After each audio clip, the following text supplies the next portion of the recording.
Chapter 11 Journey to Dream Country. After the mad frobscottle party was over, Sophie settled herself again on top of the enormous table. "You is feeling better now?" asked the big friendly giant. "Much better, thank you," Sophie said. "Whenever I is feeling a bit scrotty," the BFG said, "a few gollops of frobscottle is always making me hopscotchy again." "I must say it's quite an experience," Sophie said. "It's a raz twizzler," the BFG said.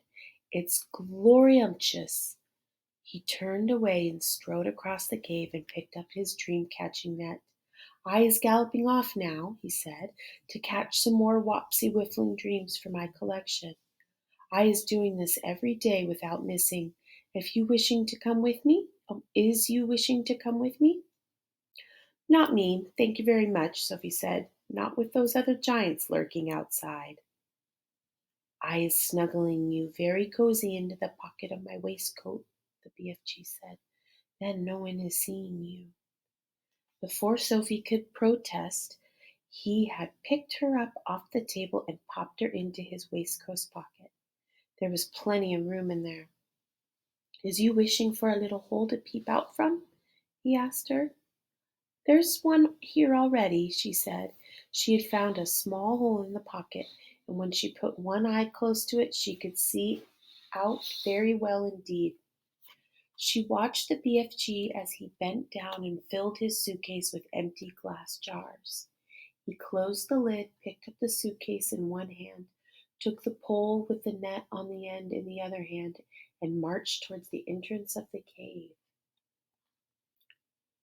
As soon as he was outside, the BFG set off across the great hot yellow wasteland where the blue rocks lay and the dead trees stood and where all the other giants were skulking about.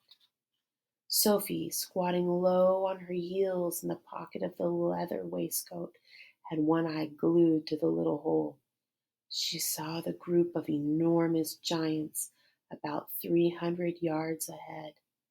"Hold your breaths," the BFG whispered down to her. "Cross your figglers. Here we go. We is going right past all these other giants. Is you seeing that whopping great one nearest to us?" "I see him," Sophie whispered back, quivering.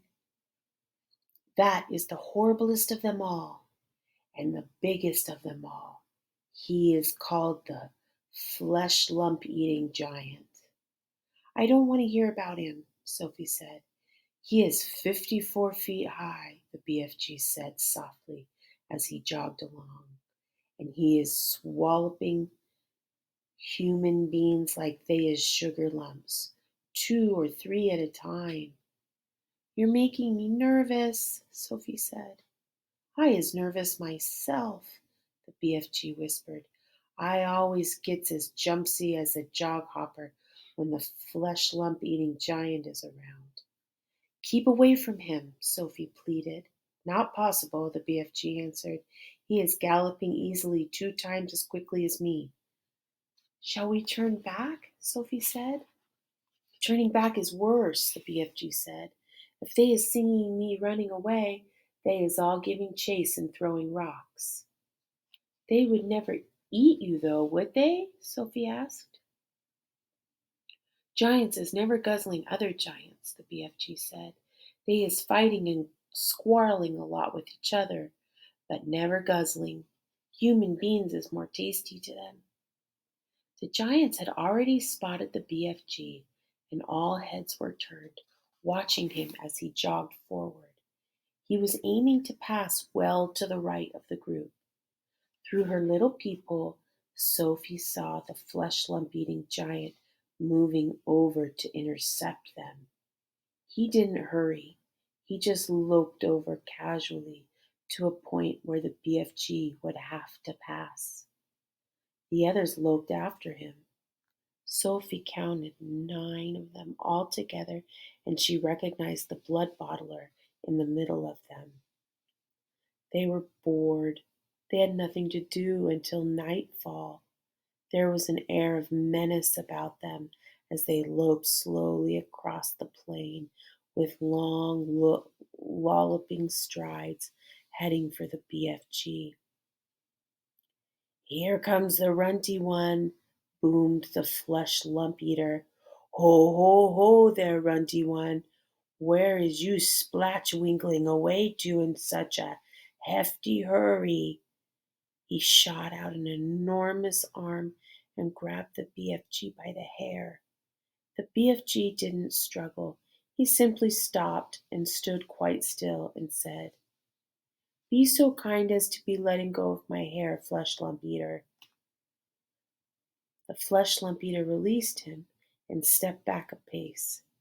The other giants stood around waiting for the fun to start.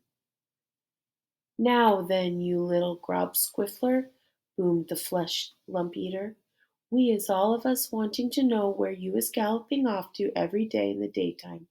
Nobody ought to be galloping off to anywhere until it is getting dark. The human beings could easily be spotting you and starting a giant hunt, and we is not wanting that to happen, is we not?" "We is not," shouted the other giants. "Go back to your cave, runty one." "I is not galloping to any human being country," the BFG said. "I is going to other places." "I is thinking," said the flesh lump eater, "that you is catching human beings and keeping them as pets." "Right you is," cried the blood bottler. "Just now I hearing him chittering away to one of them in his cave." "You is welcome to go and search my cave from frack to bunt," the BFG answered.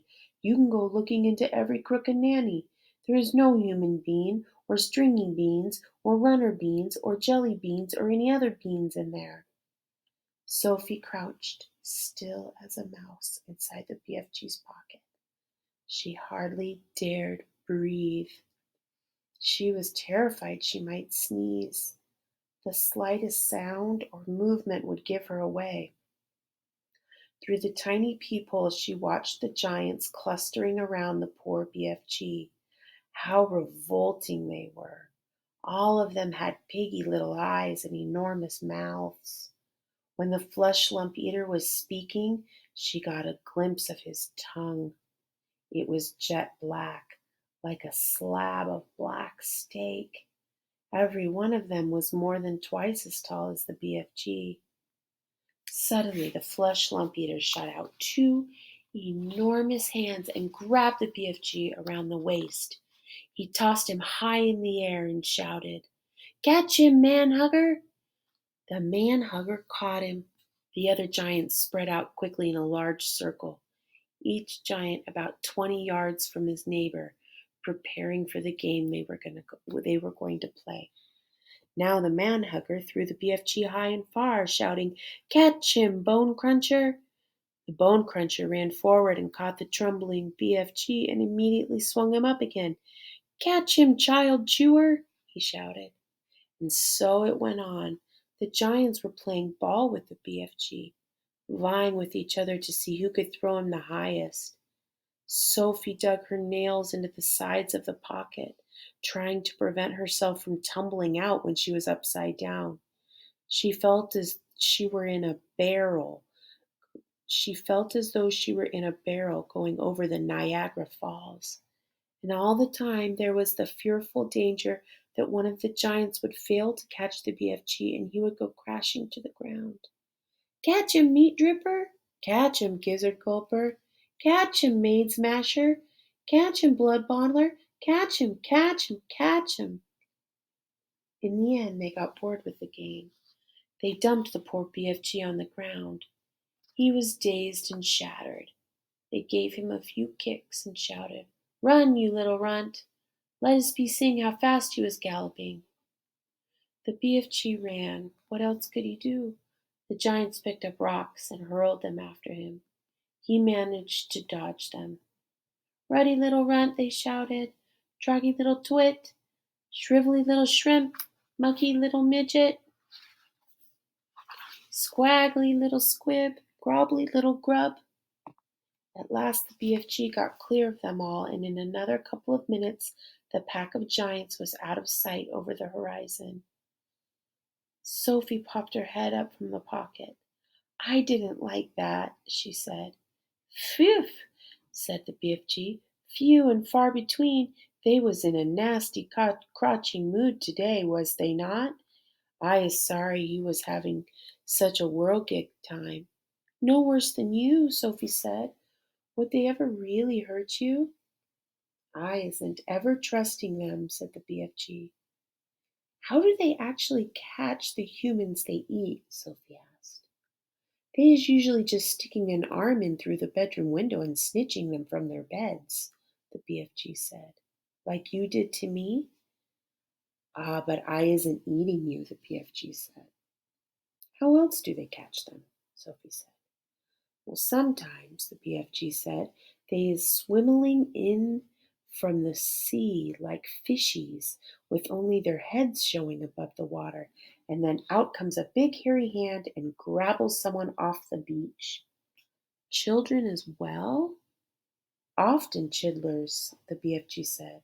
Little chidlers who is building sand castles on the beach. That is who the swimmeling ones are after. Little chittlers is not so tough to eat as old grandmamma, so says the child-chewing giant. As they talked, the BFG was galloping fast over the land. Sophie was standing right up in his waistcoat pocket now and holding on to the edge with both hands. Her head and shoulders were in the open and the wind was blowing in her hair. How else do they catch people? She asked. All of them is having their own special ways of catching the human being, the BFG said. The meat-dripping giant is preferring to pretend he is a big tree growing in the park. He is standing in the park in the dusky evening, and he is holding great big branches over his head, and there he is waiting until some happy families is coming to have a picnic under the spreading tree. The meat-dripping giant is watching them as they lay out their little picnic, but in the end it is the meat dripper who is having the picnic. It's too awful, Sophie cried. The gizzard-gulping giant is a city lover, the BFG went on. The gizzard gulper is lying high up between the roofs of houses in the big cities. He is lying there snugly as a sniggler and watching the human beings walking on the street below. And when he sees one that looks like it has a wopsy good flavor, he grabs it. He is simply reaching down and snitching it off the street like a monkey taking a nut. He says it is nice to be able to pick and choose what you is having for your supper. He says it is like choosing from a menu. Don't people see him doing it? Sophie asked. Never is they seeing him. Do not forget it is dusky dark at this time. Also, the gizzard gulper has a very fast arm. His arm is going up and down quicker than Squinker's.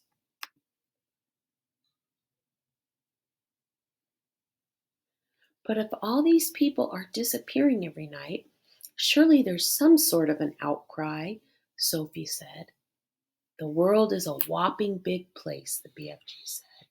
It has 100 different countries. The giants is clever. They is careful not to be skitty-diddling off to the same country too often. They is always switch-fiddling around. Even so, Sophie said, do not forget, the BFG said, that human beings is disappearing everywhere all the time without the giants is guzzling them up. Human beings, but they don't eat each other, Sophie said. Giants isn't eating each other either, the BFG said. Nor is giants killing each other. Giants is not very lovely, but they is not killing each other. Nor is crocodile-dillies killing other crocodile-dillies. Nor is pussycats killing pussycats.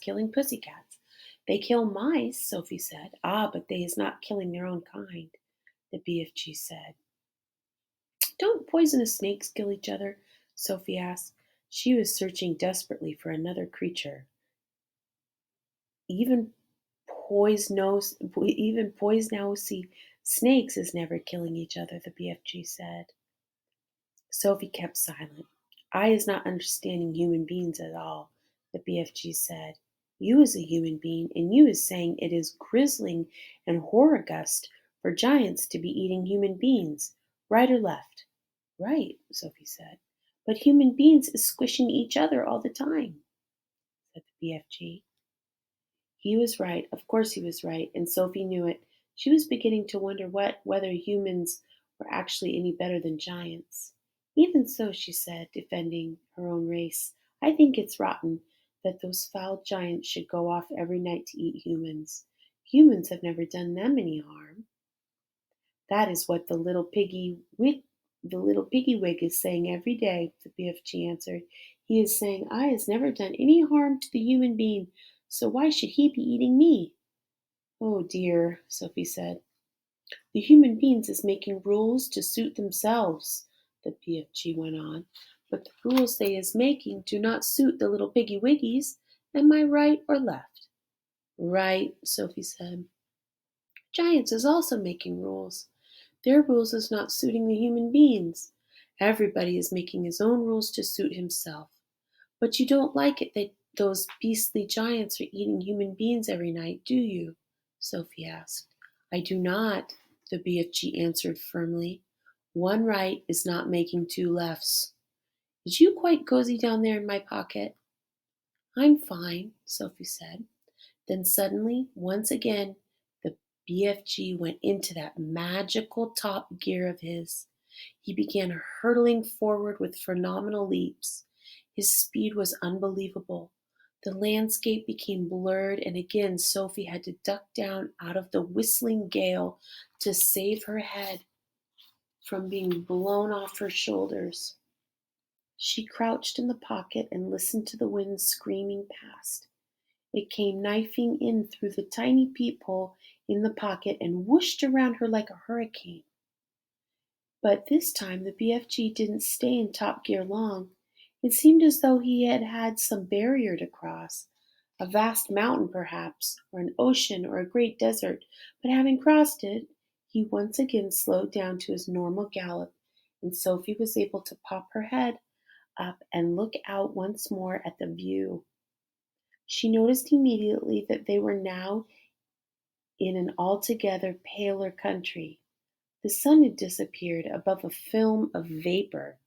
The air was becoming cooler every minute. The land was flat and treeless, and there seemed to be no color in it at all. Every minute the mist became thicker. The air became colder still, and everything became paler and paler until soon there was nothing but gray and white all around them. They were in a country of swirling mists and ghostly vapors. There was some sort of grass underfoot, but it was not green. It was ashy gray. There was no sign of a living creature, and no sound at all except for the soft thud of the BFG's footsteps as he hurtled on through the fog. Suddenly he stopped. We is here at last, he announced. He bent down and lifted Sophie from his pocket and put her on the ground. She was still in her nightie and her feet were bare. She shivered and stared around her at the swirling mists and ghostly vapors. Where are we? She asked. We is in dream country, the BFG said. This is where all dreams is beginning.